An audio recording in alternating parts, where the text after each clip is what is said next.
Bayan Muna Party List Representative Teddy Casino.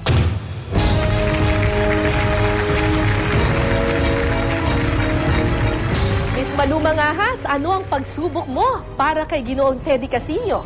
Ginoong Casino, namumutiktik sa mga pulyeto at sa Facebook ninyo.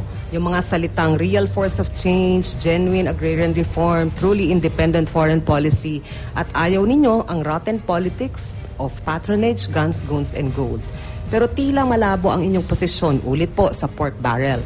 Kasi hindi ho namin makita dahil ang nasa record, mula 2009, 110 million pesos ang nakuha ninyong pork barrel at ang partido ninyo, 669 million pesos.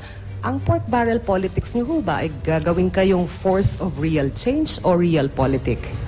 Alam niyo po, ang Bayan Muna has never involved in the politics of pork barrel. Sa katunayan, kami lang ho ang partido na 5 taon hindi binigyan ng pork barrel ng Pangulong Arroyo dahil nga hindi kami naglalaro sa pork barrel politics. At ngayon ho, buong 2012, hindi po nirelisan ng aking opisina ng any pork barrel dahil nga hindi tayo nakikipaglaro.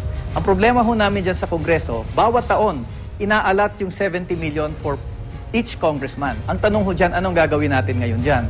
Ang ginawa namin, inilagay namin sa mga ospital. Halos lahat napunta sa ospital.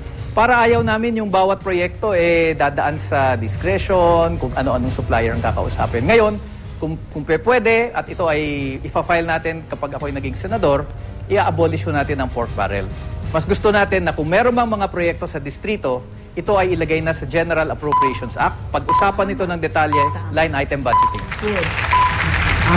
Sa madalas hong nadidinig sa inyo ng mga tao, parang galit kayo, medyo masungit kayo palagi sa gobyerno, Arroyo o Aquino man yan. Wala ho ba kayong masasabi para maiba naman na maganda o mahusay o maayos sa mga nangyayari ngayon sa ating pamahalaan at sa bayan?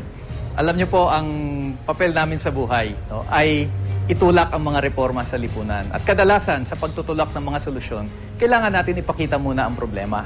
Hindi naman ho ito personalan sa kung sino nakaupo. Ang problema ho natin, yung sistema mismo. Kailangan natin baguhin ang sistema. Kaya madalas parang lahat ng administrasyon ay tinututulan namin dahil pareho naman ang sistema. Hindi nagbagong sistema, nagbago lang ang muka ng mga nasa pwesto. Salamat po.